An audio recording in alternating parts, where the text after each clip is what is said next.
Welcome to the Free Library of Philadelphia Online. I'm Andy Cahan, Director of Author Events, and I'm excited to welcome our guest this evening. In 1990, Pulitzer Prize-winning journalist Les Payne set out on a nearly 30-year quest to write the most comprehensive biography of Malcolm X ever attempted. Through painstaking research and exhaustive interviews, he sought to separate fact from fiction in order to offer a revelatory and wholly new portrait of this uniquely American icon.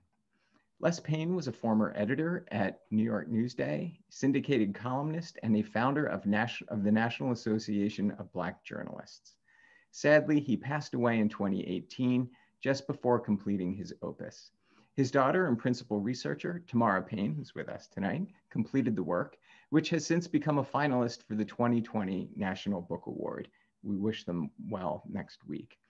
In his New York Times review of the book, Wellesley Dean and Professor Michael Jeffries writes, Malcolm's presence is beautifully rendered, but the dead are arising is not a tribute or enshrinement of achievements. Instead, it reconstructs the conditions and key moments of Malcolm's life, thanks to hundreds of original interviews with his family, friends, colleagues, and adversaries. Nobody has written a more poetic account. Tonight, Tamara Payne will be in conversation with Sarah Glover, veteran journalist and past president of the National Association of Black Journalists. Tamara and Sarah, the screen is all yours. Good evening. Thank you. We appreciate the Free Library of Philadelphia welcoming both of us to talk about one of the most important figures in American history. And I'm so honored and delighted to have this conversation with Tamara Payne about the amazing work that her and her father undertook for 3+ decades. In the book title, which we're going to have a great discussion tonight about, is The Dead Are Arising, The Life of Malcolm X. What an amazing concept to unpack, this amazing figure in our history. And, you know, I wanted to jump in with Tamara, but I wanted to also just take a moment to thank all of you for tuning in to this discussion, because it shows the level of interest in this work shows how important the discussion of Black figures in history are.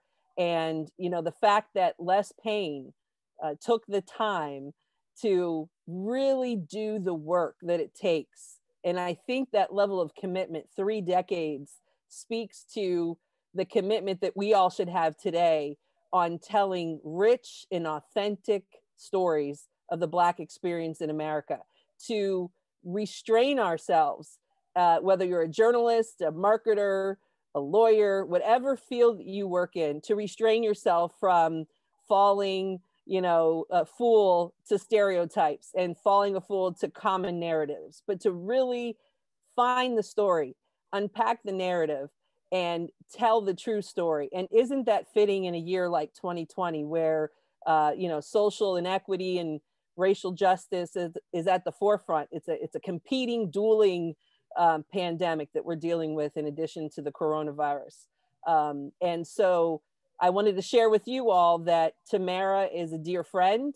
Her family, Mrs. Violet Payne, Jamal Payne, the other one of the brothers, and Hailey Payne, another brother. So wanted to acknowledge the family and their commitment, and their amazing bond is a subset of this phenomenal book that we're going to get into. That the family is, you know, and strong narratives and strong journalism comes from a foundation. And so, like every good journalist, there are people around that journalist that make not just the work possible, because there's a life-work balance, but in this instance, contributed to this amazing body of work. And I look forward, Tamara, to discussing how you contributed from the beginning as a researcher. And, but we have to start with talking about your dad, just briefly. And your dad, Les Payne, I want to hear from you about who he was and what type of impact that he had on you, not only just in creating this body of work, but who he was as a journalist and as a man. Les Payne, I would say, is probably one of the most underrated journalists from the last half of the 20th century, certainly the last quarter.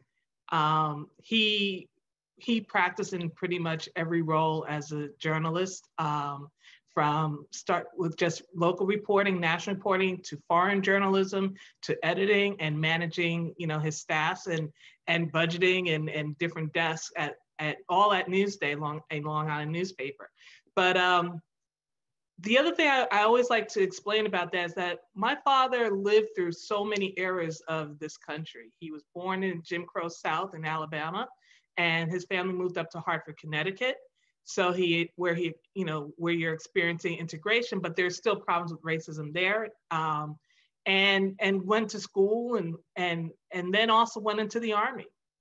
And again, the reason why you're going into the Army is even dealing with what are the opportunities that are there for Black people other than serving in the military at that time. This was in the 1960s. So Dad served in the Army. He worked under General Westmoreland in Vietnam, and he was a speechwriter, and he also managed the Army newspaper under General Westmoreland.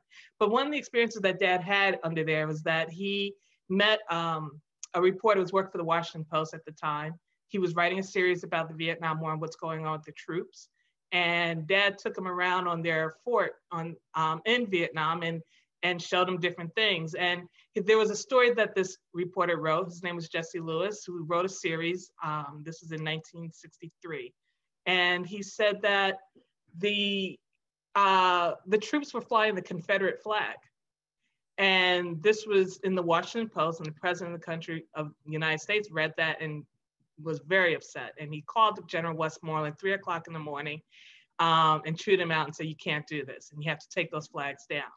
And because this was an embarrassment, because the Confederate flag was not the recognized flag of the United States, and certainly not of the United States Army. And so they were forced to take that down. And what Dad felt was, what he learned from that experience was the importance of journalism and the power of journalism. He said what he learned was of the power of revealed facts reported by a free press, protected by the Constitution, which is determined to inform the public about what is going on. And that's important because that means that the public will, with this information, can make informed decisions. And when you don't have that information, we've seen that over the years in other countries that don't have a free press, what happens. But now we're also experiencing that here too, with the different issues and the information, disinformation campaigns that have been going on. So, but that was what drew Dad to journalism and the power of journalism. And he believed that he could use that to help change people's predicament and their minds and affect change in this country, particularly for Black people. And so that was his commitment. He was a journalist to the core. Fast forward to, he's working his career. He covers very important stories, such as the migrant workers on Long Island, the heroin trail, which is in the 70s. The heroin was the drug of choice, and it was killing people. And that became a huge story in which he looked at heroin and how it was a business. It started growing in the poppy fields in Turkey and went through the French Connection, coming back to the United States. And he worked on a team of reporters, and they won a Pulitzer Prize for their coverage of that trail. And then he also uncovered the kidnappers of Patty Hearst, the publishing heiress in the 1970s, and what that was about. And so these are important stories. And then other important stories he worked on were stories in Africa in particular, and Haiti and Jamaica. But what he's really known is for his reporting on the Soweto Uprising in South Africa.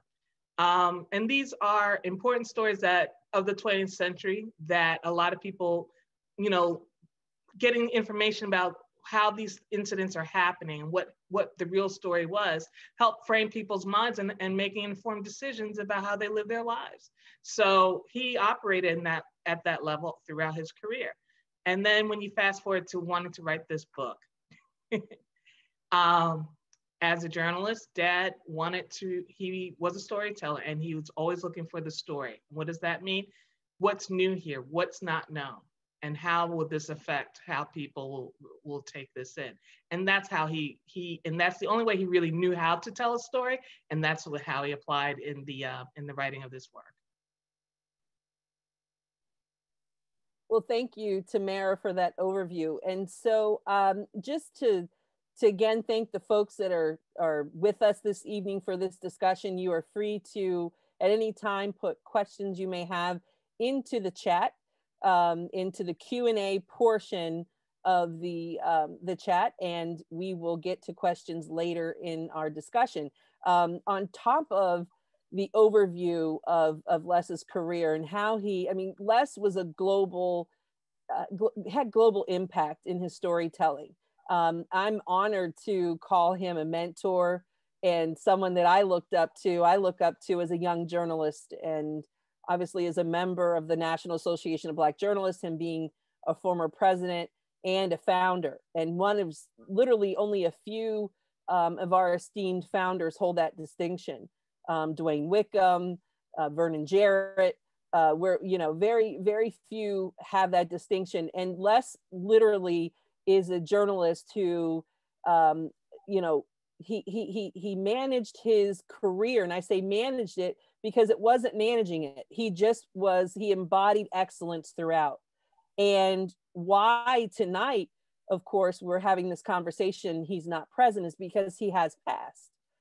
Sadly, in 2018, he has passed, but yet his legacy it lives on in me. It lives on in Tamara and all of his children and all of the people that he's touched, not just in the writing of his stories, but the number of people he has developed careers. He has impacted the careers of thousands of journalists, and not just Black journalists and communicators, but journalists of all walks of life. And that is a tremendous impact. And the lesson that we can take away from this book is that commitment to have been working on this story for 3 decades. And we're going to get into some of the work, you know, the actual work that was done. This is what makes this book unique. This is a book that next week we'll find out about the National Book Awards, and we're all excited about all those awards down the road that may see to give the credit where it's due here. But we're going to unpack it and talk about just how compelling this work is. And Tamara, I'd like you to talk about that 30-year journey and what that was like. And you were a young cub when this all started, in, you know, you guys started this work. Talk to us a little bit about how your dad, Mr. Payne, decided to take on this assignment, and what were some of those first interviews or first strategies, and how do you start this big project, you know, to tell the story of Malcolm X? Tell us how it all started. Great. Thank you, Sarah. That was a great question. And I just want to make one correction. I said 1963 was when Dad was in Vietnam. With that story, it was 1967. So my apologies on that. I'm going to be bad with dates, so forgive me. So starting the story, Dad he had a friend, Walter Evans, who was a surgeon in Detroit, who was treating one of Malcolm's brothers. And he encouraged my dad to come and meet this brother. And this is Filbert, who was Malcolm's older brother by a couple of years. And Dad met him and talked with him for about 8 hours. He was fascinated by what Filbert shared with him about their childhood, growing up, their family life, their parents, the other siblings, what that was like. And also a little bit even more about his relationship with Malcolm. And, you know, when Dad went into this, at that time, he didn't want or think about writing a story about Malcolm, writing a book about Malcolm. He would write about him in his columns, you know, at least once a year around his birthday, and a couple other times when the news story merited it. But he didn't think it was necessary to write a biography of Malcolm, because he felt that the autobiography sufficed and that his speeches were great. And that's all we needed. But what he learned was that we don't know about who that person was when they were a child and how they became the person that we've come to know as Malcolm X, or even El Hajj Malik Shabazz. So he comes back to New York. He meets another good friend of his, Gil Noble, who's also a journalist, has a show here in New York called Like It Is, which is very important. And he talks to him about meeting Malcolm. They both my father and Gil admire Malcolm, and they talked about this stuff, among other things. And Gil said, which brother did you meet? You should meet Wilfred. That's the one you should speak to. So Dad said, okay. And he goes back to Michigan, finds that he's still there. And he gets an introduction and he meets with Wilfred, who's open to talking with my father. And he unfolds this whole other side of the story as the elder. He is 6 years older than Malcolm. So there are things that he remembers about Malcolm, as opposed to Filbert, who was 2 years older than Malcolm. So it's a different perspective. And also he was Malcolm's best friend. So with these 2 8 hours plus interviews, Dad was processing what he learned about somebody he admired a lot, and he couldn't let it go. And at that time, I was finishing up my stint in China. I was an English teacher, and I came home to visit for the holidays and at the end of 1990. And you know, he was just couldn't let go of these discussions, these conversations, these interviews. And he kept processing and processing. And finally he said, you know, Malcolm's presented to us fully formed. We don't know, you know, who he really is. He's like, we don't know his family. We don't know anything about him. And so he says, you know, I think it's time to learn about who Malcolm really is. And so what his whole motivation was to talk about Malcolm and his family and what his lineage is about and his background and his foundation, but also to talk about the world Malcolm was born into, because he's presented to us in a vacuum as fully formed and angry, but nobody really talks about the context of what that anger was in response to. And so Dad took that, opportunity to do it his way as a journalist and to incorporate all of his interests.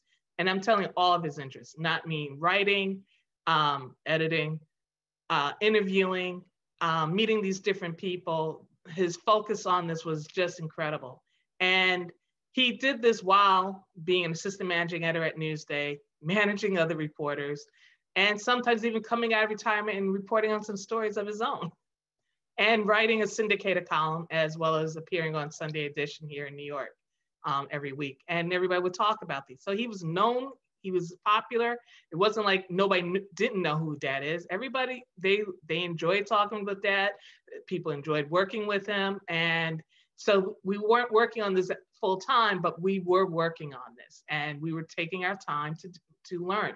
And also at that time, Malcolm was in the air. This is in 1990s. So 1991 and 2, Malcolm is in the air. Young people are talking about him loudly.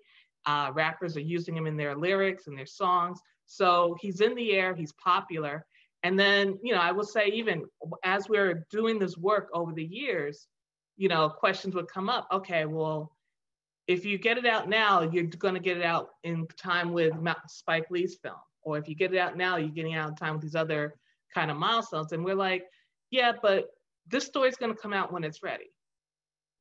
Who's to say that our story isn't going to create its own moment in time? So, and that's how we focused. And we just focused on us doing the work. We couldn't focus on what everybody else was doing.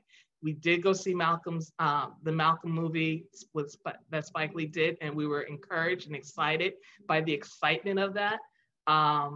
And that's important to have that. But Malcolm's name was in discussion in the 90s and later, and actually he never left the scene, to be honest, after he was assassinated.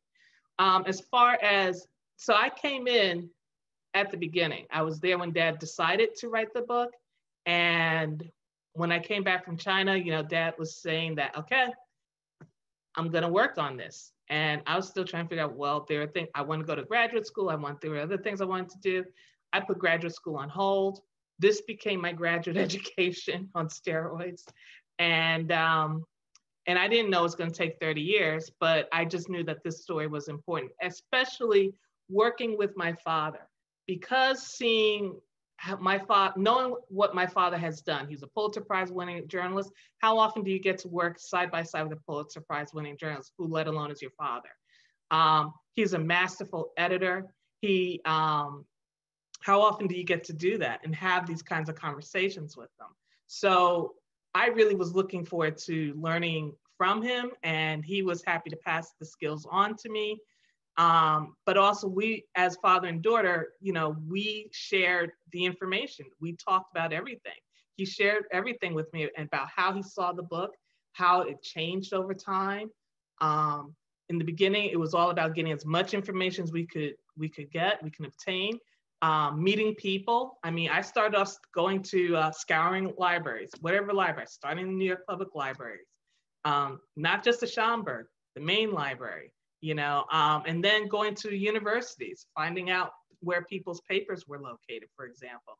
Going to places where I knew that Malcolm's family was and saying, I want to go check the local newspapers to see what kind of articles were written around the time Malcolm died, maybe while they were alive, anything. It was all about vacuuming all that information up. I went to the National Archives.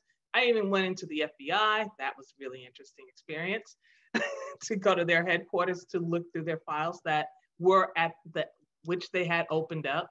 And that was really exciting, but the other thing that was exciting was watching Dad do his job really of real reporting, like preparing for interviews, special skill for that, and I got to help him do that. I got to even frame some of the questions and the directions of some of those interviews, but more importantly, I also got to, I also transcribed a lot of them, not all of them, but I transcribed a lot of these interviews. So I knew I was very much involved with all of these, wherever we were going with the story. And we were just in constant communication about this. And with us being, father-daughter, we already had a good relationship. It got deeper over the years. Tell me something that you discovered about Malcolm X's personality while researching him, talking with friends, relatives, any text or data source that you can think of, but explain what his personality was like from this research and work you guys have done, and how did that surface, or how did you come to know and learn something new about his personality? Because I liked how you framed your discussion, and really is the central part of this work is that you and your father really identified and saw that in fact we don't have a good telling of the building up of this individual over the course of the journey of a life, and what formed his opinions and what formed his perspective. That had not happened in the great detail until this work.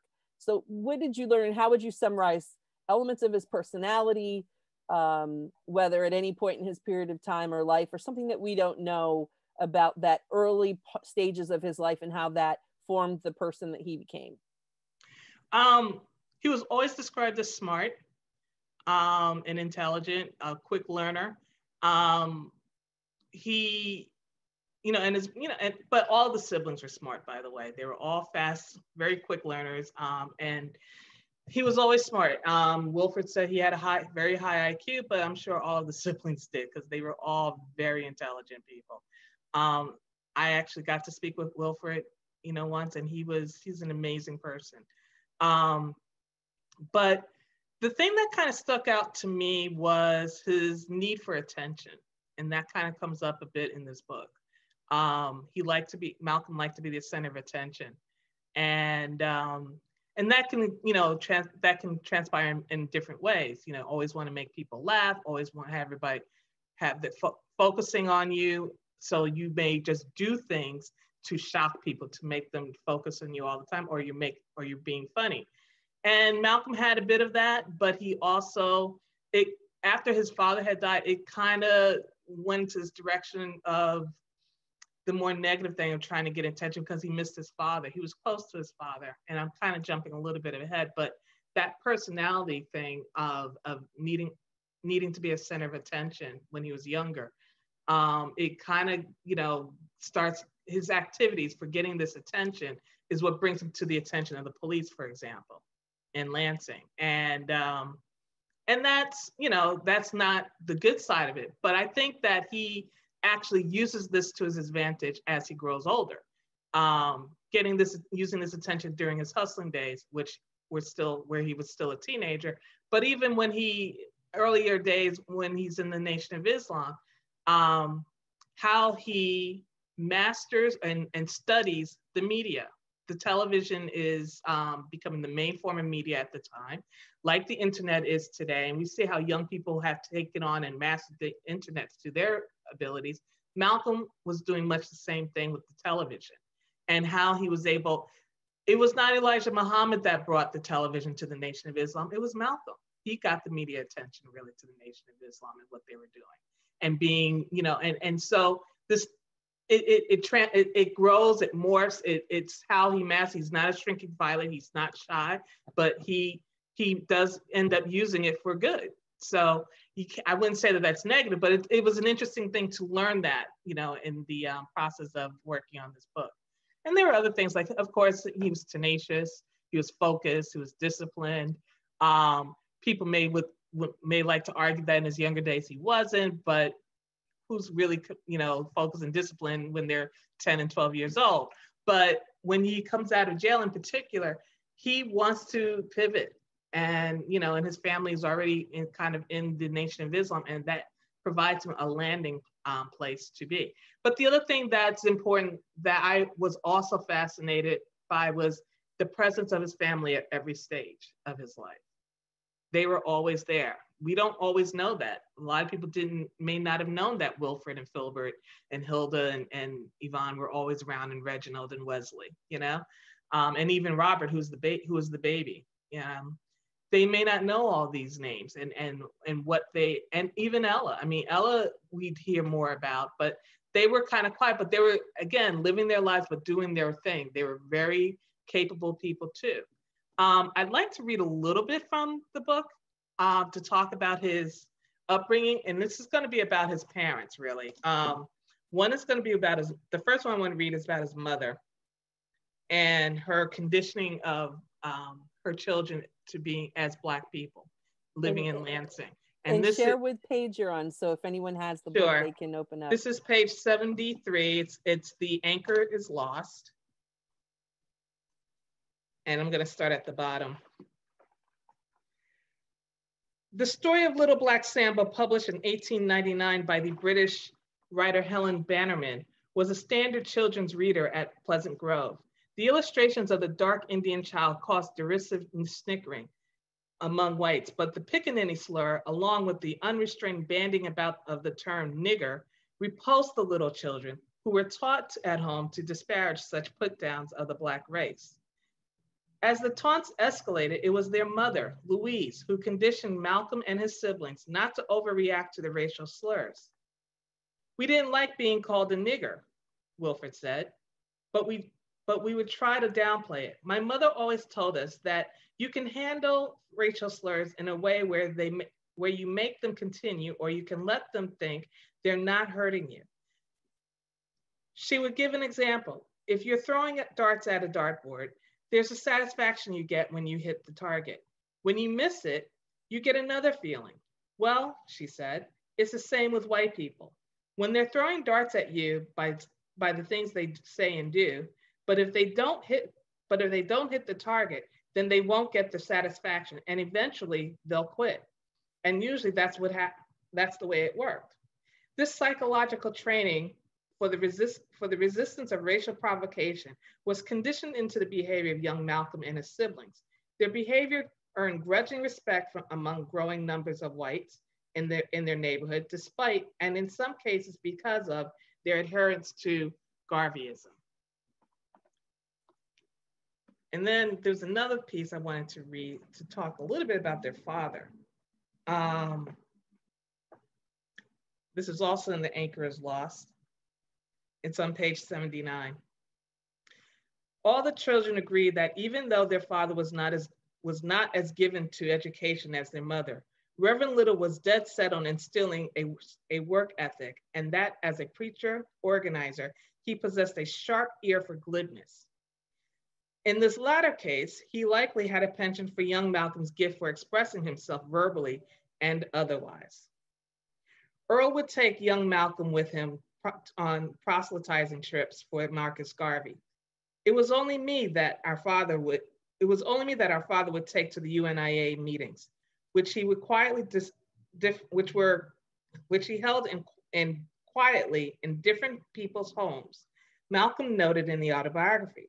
This special and primal paternal bond was the enduring essence of Malcolm's childhood in printing. Even before he reached the first grade, he was impressed with the potency of leadership as demonstrated by his father at these UNIA meetings.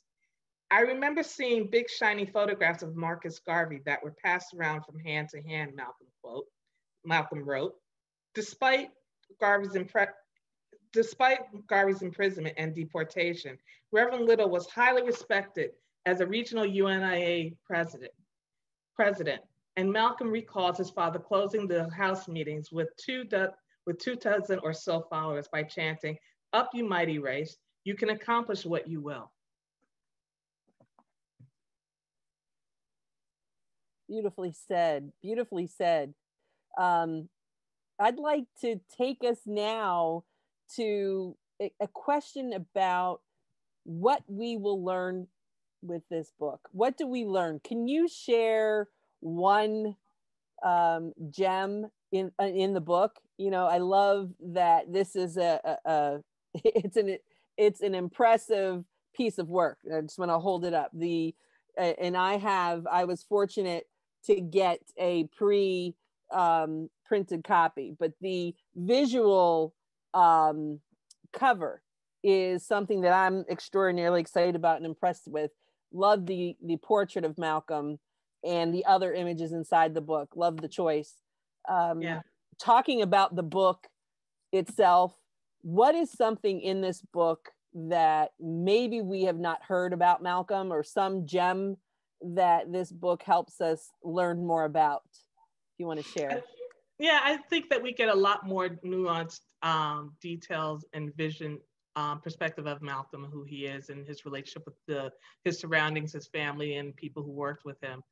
One of the things that I really was excited about, and my father was excited about because he grew up in Hartford, was learning that Malcolm was the organizer, actually, of the temple in Hartford. That was temple number, you know what, I'm not even gonna say what temple number was because I'll probably get it messed up right now because I'm nervous. But the Hartford temple was important in that sense, that he was invited by a woman who lived in Hartford, and was encouraged by the Nation of Islam and what they were saying. And she knew who Malcolm was and invited him to speak to a group of her friends and family. And he went, and you know, they were really enthusiastic. He worked with them. They started a temple, they got a building. He worked with the men and encouraging them about building up their businesses, getting jobs, being self-sufficient, and also being independent. And he really encouraged them not to accept welfare or accept unemployment even. He said, get a job. So these are things that we kind of know about, but it's like, this is confirmed by actually people who were there on the scene. The other thing I want to bring up is that, I mean, we do know that his parents were Garveyites. They were members of the Universal Negro Improvement Association. His father was a president he was an organizer. And when they moved out to the Midwest, that's what they were doing. He was organizing Black families in places that they were not organized in, and he was working with them and doing that. And then after he would get them going, he would kind of move to another place. And so it's important to understand that this Garveyism is, Marcus Garvey is a through line. Garveyism and what he was promoting is a through line in the family. The family never veered from that. Malcolm also really doesn't veer from that. It always comes up.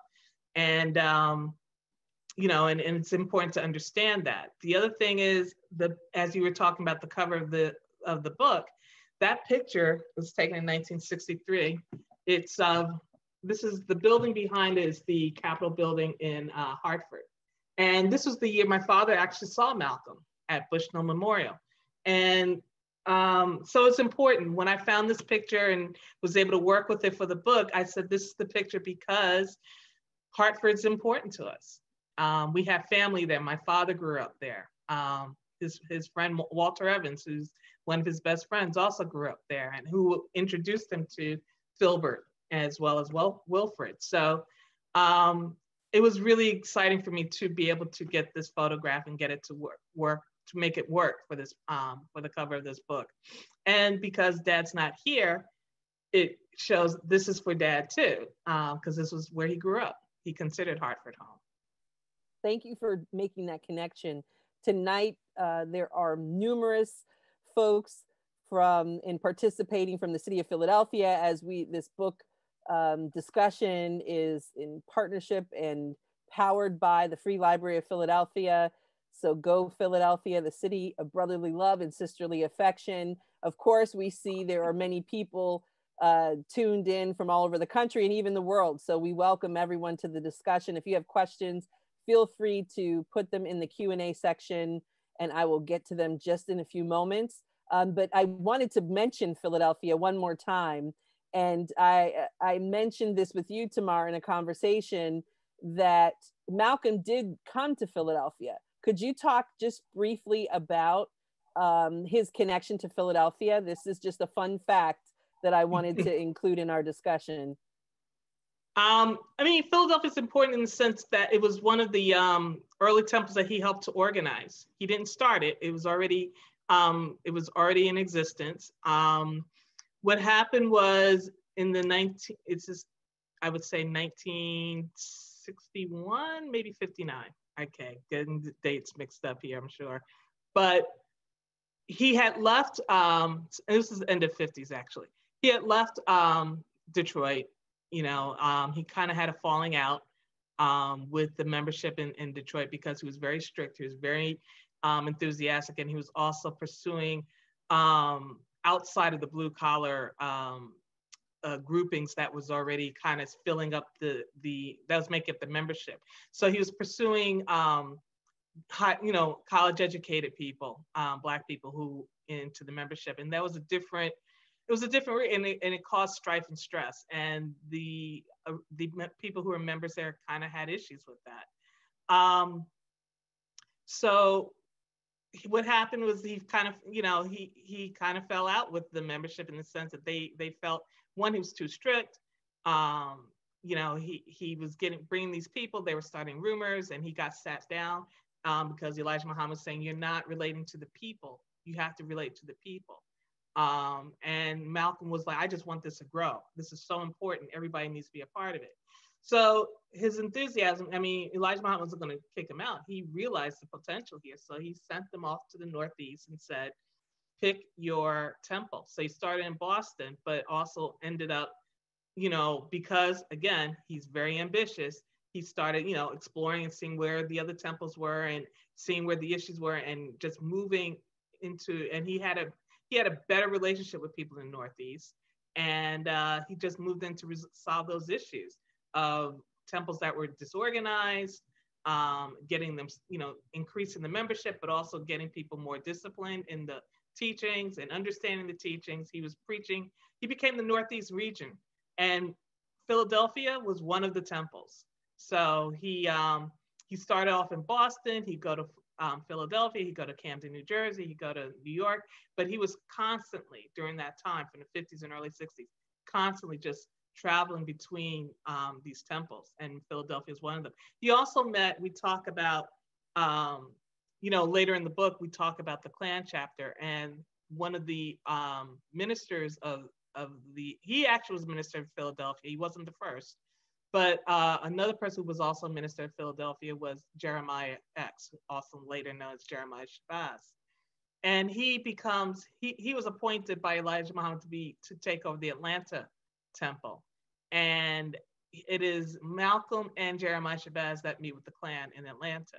So there's that connection also. Very interesting.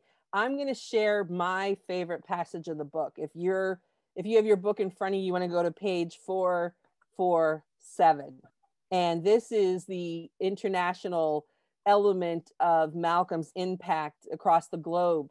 But one thing that we all, I think, can relate to in life is struggle, is conflict, is being let down, is losing a friendship or a loved one over a difference of opinion. I think every human being can, everyone, whether you're a child or an adult, you can attest to having that experience. And for me, this was profound. And on 447, I'll begin the passage. Before he left Ghana on May 17th, accompanied to the airport by an entourage of officials from friendly embassies. Malcolm experienced a smaller, more personal rejection. The young boxer Cassius Clay, soon to become Muhammad Ali, one of the world's most famous men, had been Malcolm's friend. In January, when Malcolm was suspended from the nation but not fully detached from it, Clay was training for his bout against heavyweight champion Sonny Liston.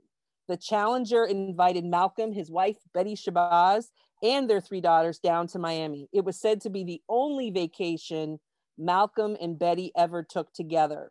After upsetting Liston and becoming champion at age 22 on February 25th, 1964, the young boxer made his adherence clear to the Nation of Islam and accepted his Muslim name from Elijah Muhammad only days before Malcolm's exile from the nation became permanent.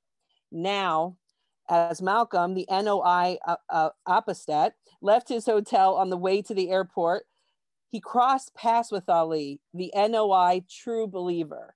Malcolm greeted the younger man, but Ali walked on. Years later, he said that snubbing Malcolm was one of the great regrets of his life. Quote, "I wish I'd been able to tell Malcolm I was sorry, that he was right about so many things," Ali wrote in a memoir published 40 years later, "but he was killed before I got the chance. He was a visionary ahead of all of us," end quote. And that really resonated with me on the level of the impact, again, that we have on each other, you know, as a community. And in this instance, these very historic, impactful Black figures had at times conflict with each other. This was obviously a public conflict, and it was part of a systemic, rejection that Malcolm experienced from the Nation of Islam. And also within this passage, to learn that the only vacation that he and Betty and children took was to Miami at that time. And, you know, true public servants serve and serve and serve. And certainly Malcolm X did that, and maybe did not always get to relish, the pleasantries of life. And to learn that was quite compelling, and another tidbit that I certainly wasn't aware and others might not be. So as we segue into questions, Tammy, I'm going to ask you one last thing that I'm sure is on other folks' mind, and seeing some of the insights here. And that is that your dad and you working under his tutelage didn't start off on this quest 30 years ago, 3 decades plus ago, with the intention that you were going to write this compelling work about Malcolm X per se, and what it in the process, in the journey. But I'm curious if you could share some tips, whether they are journalistic tips or general writing tips, or even book publishing tips, because I know many people who are joining us tonight for this discussion are probably thinking in the back of their minds that one day they too might want to write a book, or your book is already in progress, but you don't even know it's going to be a book, or you don't even know you're going to write it yet. So share with us some general tips about this process that you learned, or that helped propel you moving from doing the actual news gathering into the writing and then editing, as well as the book publishing stage. I think it's important when they're understanding that there are different skill sets in writing a book. If you're independent what kind of book you're writing, but I think that all books that you write are going to require research, self-editing, and writing. And so it's important to understand these are very different skill sets. When you're doing research, whether it's just going to libraries or talking to people and interviewing, and how you interview and how you get people to talk to you. Sometimes it's very easy, sometimes it's difficult. That's a type of skill set. And when you're doing these things, separate them. I think that's really important. So like, say if we're talking about, you're doing your research all the time and you're just getting this information, and you're going to do your interviews, and that's fine. But understand that there's a preparation that you have to do for that, whether it's researching who this person is and everything you can find out about them, and also what it is that you want them to tell you, and figuring out ways and how you can connect with this person. That's one skill set. Then there's the skill set of, when you're just going through documents, having the patience just to sit down and read whatever research it is that you're reading. That's another skill set. And setting time aside for these different things, because there's a frame of mind that you're in. different energy that goes with these things. Writing, which is a solo effort, you really have to set aside time for that, and it's different, and it requires a different mindset also. And then editing your writing. Do not edit and write at the same time. That you should set aside. You should separate these things. The other thing I also recommend if you're going to write a book is outlines. I was never big on outlines. Just write, right? But outlines are important because they really help you stay focused on what the idea is and help you see how the book is going to shape up. And so when you're talking to people, and even when you want to sell your book idea so that you can get that book contract, you already know how your book is going to end. So that's an outline is cool. And also understand that outlines change too. So don't worry if your outline looks totally different from, the first time. Dad had like different sets of outlines throughout the process of this book. But even to the last day, he had an outline, and he would change it. Sometimes, some of these chapters became unwieldy. You can tell when you read that. For example, the Klan chapter is quite a long chapter. It actually was longer, and we had to split it up. So like I said, your outline's gonna change over time. And then even though you have this outline, it helps you just stay focused on what it is that you want your story to be, so you don't go off on too many tangents and people say, oh, what is this that they're bringing in? And I think that's important even for fiction. What you want your story to be, what's going to be important to telling that story, because in a novel, you can get lost, and because it was good writing, it was a good day, but it could not have any bearing on the story, and you have to, and an outline would help you with that. So those are some tips. Terrific. That was very helpful. Excited to now bring in some questions from the audience and those listening into the discussion. Cheryl Watkins asks, is this your only collaboration effort with your dad? And do you have other nuggets or other projects stored away that you're working on into the future, and or what's next after this book? I've been so focused on just getting this book finished and out there. And I also want to take time to say, again, while we wrote this book and we are bringing out a lot about Malcolm's family life, that for us during the process of writing this book, our family was really important. When, my father having me working with him on this and taking on this book was a relief to him in a lot of ways, because I was somebody he could talk to, and we were both had the same interest in making sure that this story would be told and not share the information publicly before we were ready to release it, for example. But family's important. And when my father passed away, my family was always there and supportive of the book all these years. But when my father passed away, their support has been really important to me, in that I was able to commit full-time to these last 2 years to making sure that I got my father's voice, preserved in the book and his writing, and just and making sure that it was accurate. I was dealing with the endnotes, all of that. It was a lot. It was a lot to take on, and learning the editing process was also interesting. It was fascinating to me, but being able to have the support of my family to allow me to just focus on that is so important.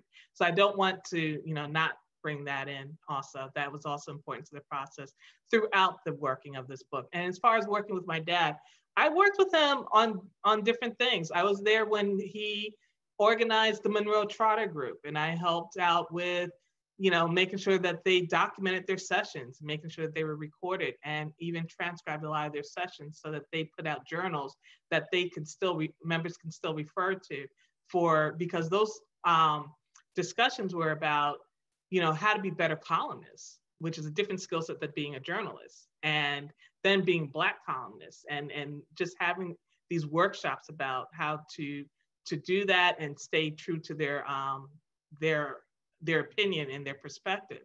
And the other thing I want to mention about the Monroe Trotter group is that they got to meet with two presidents, sitting presidents, President Clinton as well as President Obama. So there are different things that I can work on. I have a lot of options.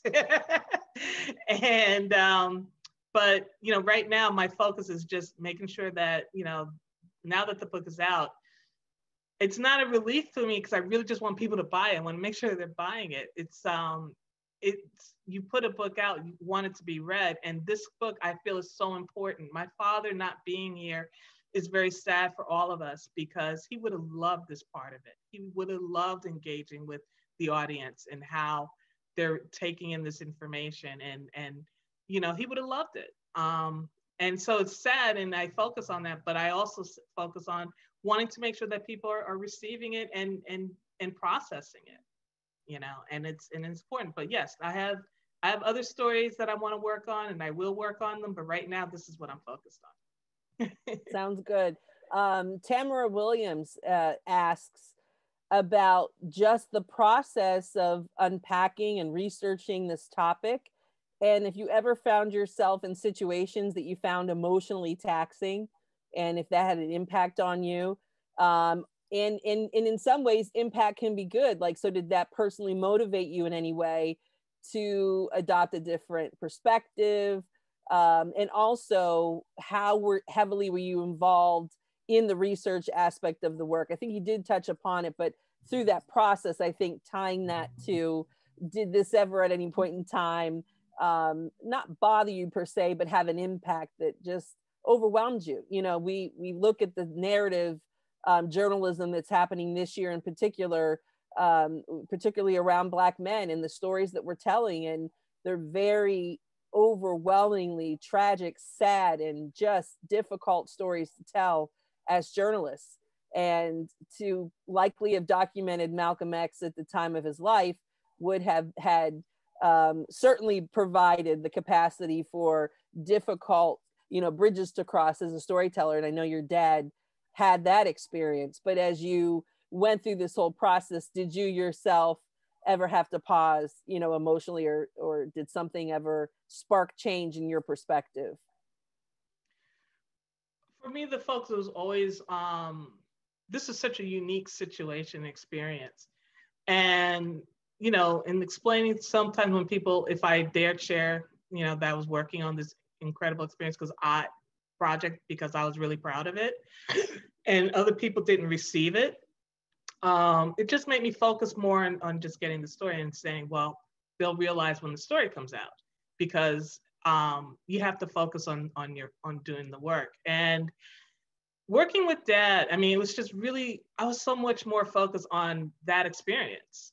And again, it's like, it's a rare situation when you can work with somebody like that, you know, talking with them at all hours of the day and night, and talking about everything.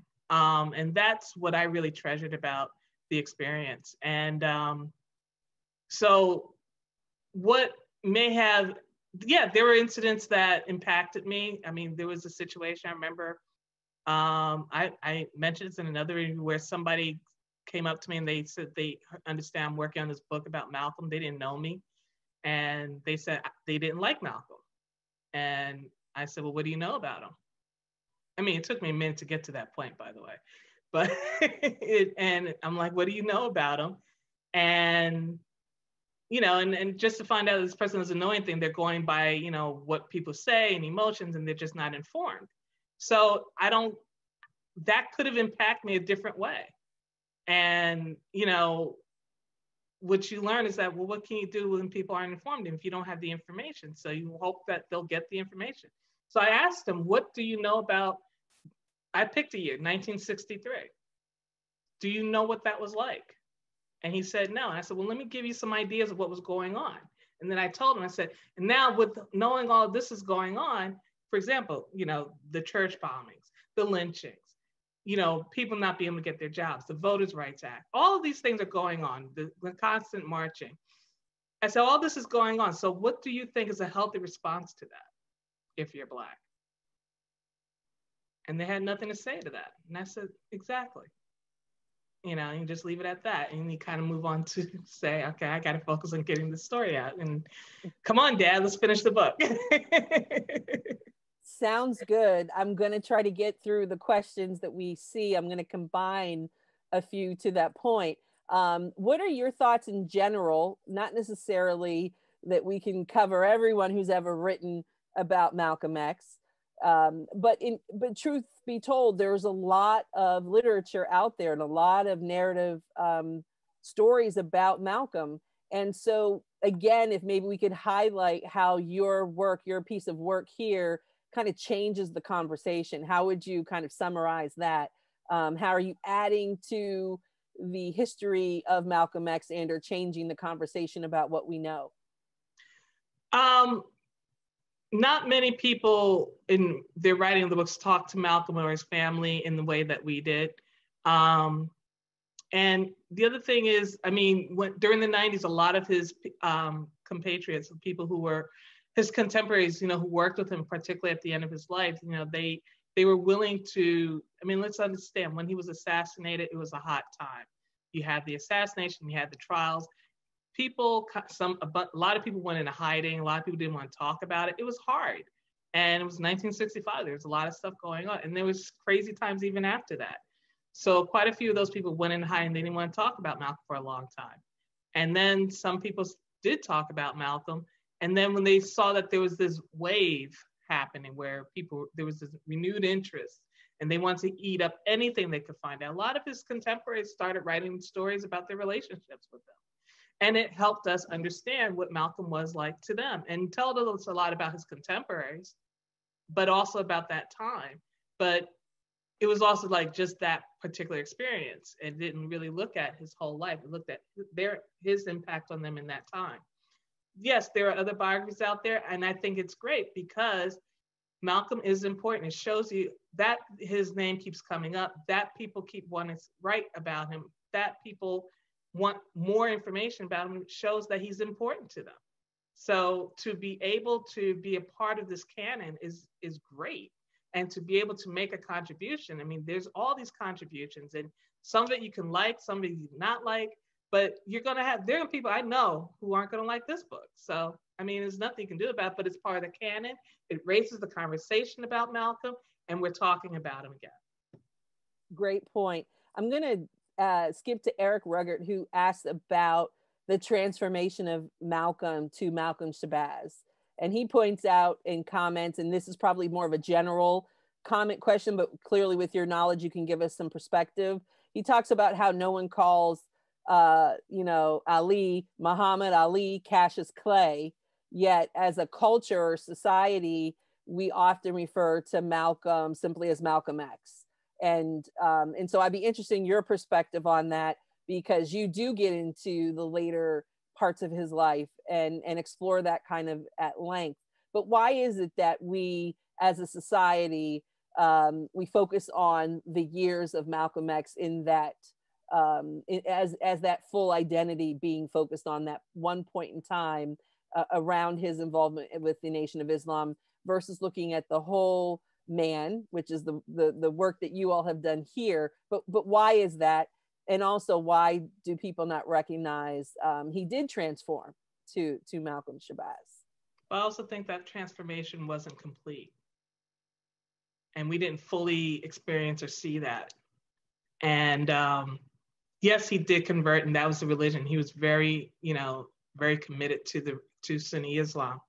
And that is important. But even he said during those last times that he knows, people call him Malcolm X, he's going to continue answering that because he knows that his people aren't free. And until people aren't free, then he'll embrace this, El Hajj Malik al-Shabazz, which represent even more freedom for him.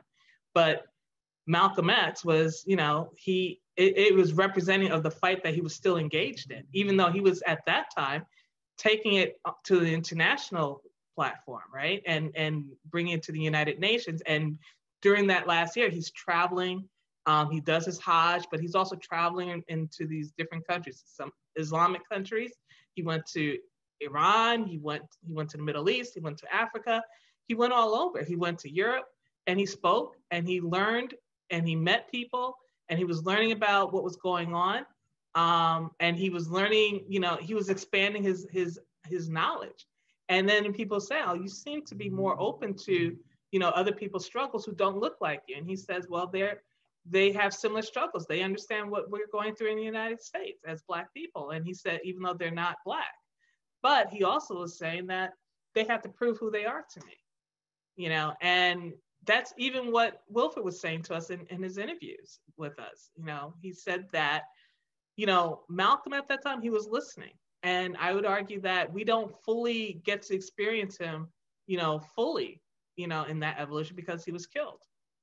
And can you go a step further in that? Could we introduce the discussion around race and his, not just his mission in life or his purpose in life and the various impacts that he made in terms of elevating the position of Black America and Black people, but that through this, as we call, we're using the word transformation, but through his life's journey, can you talk a little bit about his impact on everyone and where he was at the end of his life and where his thinking was at that point in time?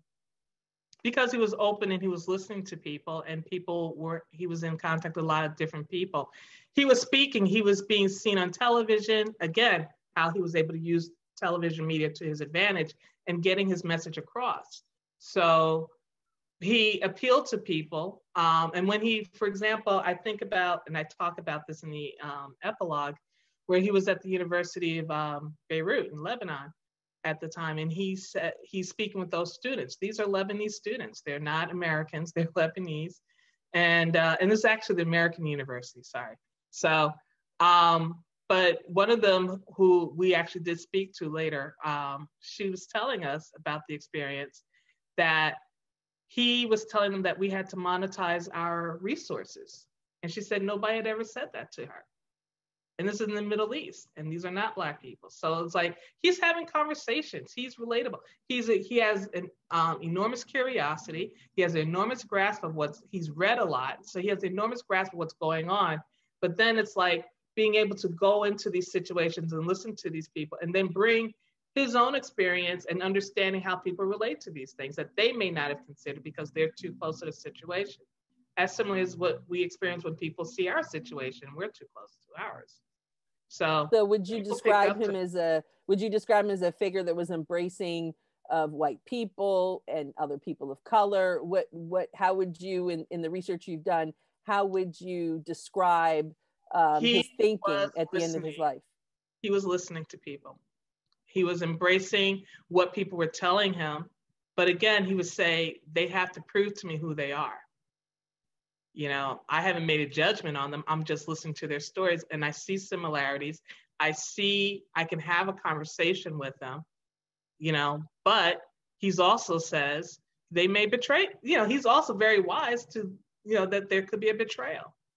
And I would like to turn people to the survey that we have, the appendix of this book, which talks where the Islamic Center of Geneva gave him a survey of a few questions, and this was at the end of his life, and he answers their questions. And, there are a couple of things that he talked about that I felt really interesting. And I wanted to put it, because I wanted people to kind of really see where he was at the end. One of the things I thought was always interesting was, the importance of women and educating women. He criticized the Islamic he was criticizing Islamic countries for not educating those women as much as they should. But one of the questions they had asked him was about race in particular. Hold on, let me pull this one together. Basically they're saying you've broken away from Elijah Muhammad. You still hold the Black color as a main base and dogma for your drive under the banner of liberation in the United States. How could a man of your spirit, intellect, and worldwide outlook fail to see in Islam its main characteristic from its earliest days as a message of that confirms beyond doubt the ethnological oneness quality of all races, that thus striking at the root of the monstrosity of discrimination, Endless are the texts in the Quran and prophetic sayings to this effect, and nothing would testify to that more than the historic fact that heterogeneous races, nations, and linguistic entities have always mingled peacefully in the homeland. And his answer to this question, this was from the Islamic Center of Geneva. As a Black man, I do feel that my responsibility is to my 22 million fellow Black Americans who suffer these same indignities because of their color as I do. I don't believe my own personal problem is ever solved until the problem solved for all 22 million of us. Much to my dismay, until now, the Muslim world has seemed to ignore the problem of Black American, and most Muslims who come here from the Muslim world have concentrated more effort in trying to convert white Americans than Black Americans. So yes, he's listening. He hasn't walked away. He hasn't turned his back. He embraces Islam, but he also sees its contradictions and its shortcomings, you know, in the way that people are practicing it. And he said like he had an opinion about it, and he stuck to what was important to him, which was the freeing of Black Americans here in America. Thank you for that insight. I want to share with folks that you're welcome to check the chat, where our host has shared where you can purchase the book. Fox Bookshop, the URL was mentioned in the chat. Feel free to bring it up. And I'd also like to share that, yes, support your local bookshops. Wanted to mention a few in Philadelphia as well, Black-owned bookshops, Uncle Bobby's and Harriet's. There are numerous ways you can get your books online as well, but please support and pick up The Dead Are Arising. As we sunset this conversation, I'm gonna try to surface very quickly, Tammy, a few more good, insightful questions, and we will close out. One from Michael Clemens: were you able to learn anything or explore Malcolm's mother's struggles with mental illness? And did that have an effect on Malcolm? We did not speak to any of the doctors or anything like that, but we were speaking really through the surviving siblings, particularly Wilfred. And, you know, and so we didn't have a lot of information. I mean, as I said, as far as what exactly her diagnosis was, and except for what they said in the records, we definitely looked at that, but we didn't spend a lot of time working on that. But what they described her situation wasn't so much that it was depression as more of she was exhausted. You know, there was enormous pressures during the Depression. Money was really hard to come by. And she was struggling. She had 8 children. And she was a single mother. And yes, the older siblings did step in to help out, but it was still a struggle. And so what they said was that she's really tired. If she could just rest, you know, that would be great. You know, she could come back from this. And, you know, and she, you know, that's what they were saying. Maybe you described that today as depression, but that's what they were really describing that back then. So we did not, you know, really expect too much on that. Thank you. That's good insight. Wanted to go to DK Initials question, and they ask, how did you unearth details about Fard Muhammad? Yeah, people talked about it. There were people who were on the scene.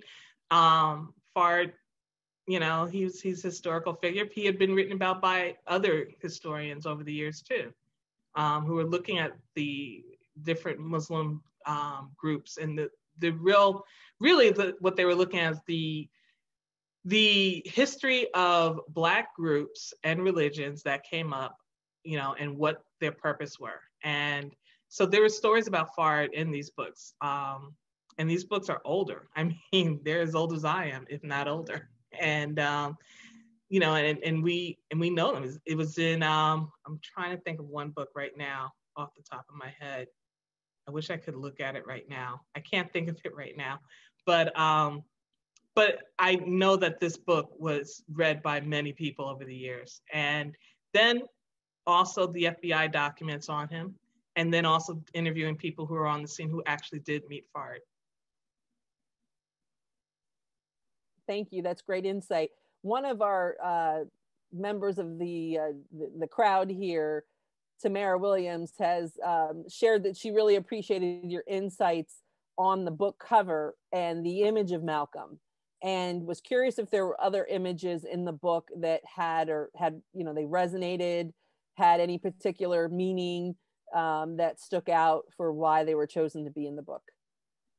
I think that you want images of the story that we're trying to tell. I thought, for example, it was really, and Dad thought it was really important to make sure we had the the picture of Will Brown's body, you know, being burnt. I mean, it's been around, and people have seen it and elsewhere, but it's an important part of the story. To actually see that physically. So yeah, that's one of the pictures that definitely resonates.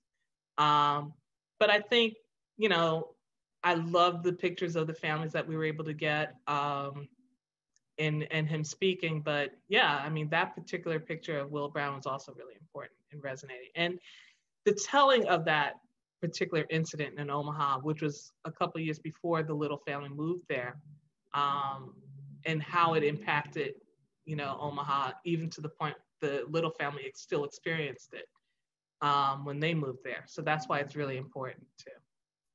Thank you. Our last question this evening will be a hybrid of two questions, as a matter of fact. One, Laura Elam asks about the impact of this work, and will it be incorporated into school systems? Obviously, you're not you're not over the institutions of higher education or even public K-12, but are you open to making this work transferable to school systems? And then Lamont Brown asked about the experiences of Malcolm X after the Hajj and other pivotal moments in his life. And so the question, I think the final question is, how do we take this great experience and journey of a man, and particularly toward the end of his life, and the impact and the change that he not only was experiencing, but was actually bringing to American culture? How can we take those experiences, in addition to purchasing the book and reading it, help it be the basis for a platform in our education systems? I think first we have to read the 537 pages of it and process the information in there. And it's a lot. It's a lot in there. And I think that people need to take the time to really understand. This is not something that you're going to read some of these chapters once and that's it. I mean, you're going to go back and say, wait a minute, what happened there? What is really happening here? And seeing the parallels to that. And the thing is, even though this is written about Malcolm's life and Malcolm has passed on, those incidents that we were writing even from 100 years ago are very parallel to what's happening now. You know, 100 years ago, you know, they had the Red Summer of 1919. We've had a brutal summer of killings, right? We've had, you know, there was the Spanish flu. We have a pandemic, another pandemic here with COVID. So there are parallels here. And then it's like this rise of the anxiety of racism. Well, it's not that it's gone away, it's always been there. So it also means that we should learn from the mistakes that were made in the past and try to correct this and deal with this and move forward on that. So that's one level of it. As far as it being in schools, obviously that's obvious, open up for discussion. Of course, we want people to read that. Of course, we want students to read that of all levels. But it's, you know, I get it's going to take time, and however that transpires, we're open to figuring out what that means. But right now, I just wish that people would buy the book and read it and really take the time to process it, because I think it's really important, you know, to not just us as Black Americans here, because our history is American history, but it's important to the world. It's important to understanding, you know, again, it's giving a context, not just of Malcolm, but of us and how we got to where we are today. So, yes. With that, do you have any final thoughts that we did not cover that you would like to share? I mean, they're really just so focused on really just wanting people to read this book and just to, you know, one, listen to what, and this is also an audio book form as well as ebook, so people don't feel that you only have to go about buying the hardcover, but the hardcover, I think it's beautiful, and the pictures and all that is one experience, but we also have a really good audiobook too. But as far as final thoughts on this, I just want people to really read it. I mean, that's at the end of the day. And then let's convene again and talk about what's in here, and start processing it and move forward with that. And talk about different ways that we can incorporate this into curriculums and other ways. So Nathan McCall, author of Makes Me Want to Holler, A Young Black Man in America, called this book a, quote, gripping read. Annette Gordon-Reed of Harvard University says this work is an indispensable depiction of the life of Malcolm X. Yahuru Williams of the Boston Globe wrote, this new biography, The Dead Are Rising, humanizes Malcolm X without diminishing him, and that Malcolm's youth adds a new dimension to Malcolm's less familiar origin story. And lastly, to note, Michael P. Jeffries of the New York Times wrote, a new life of Malcolm X is brimming with detail, insight, and feeling. So with that, I wanted to thank Tamara Payne for her time this evening, and thank you all for joining us. Please, please, please take some time to purchase The Dead Are Arising, The Life of Malcolm X. And until next time, enjoy it. And we look forward to having future conversations on such great bodies of work. Good night.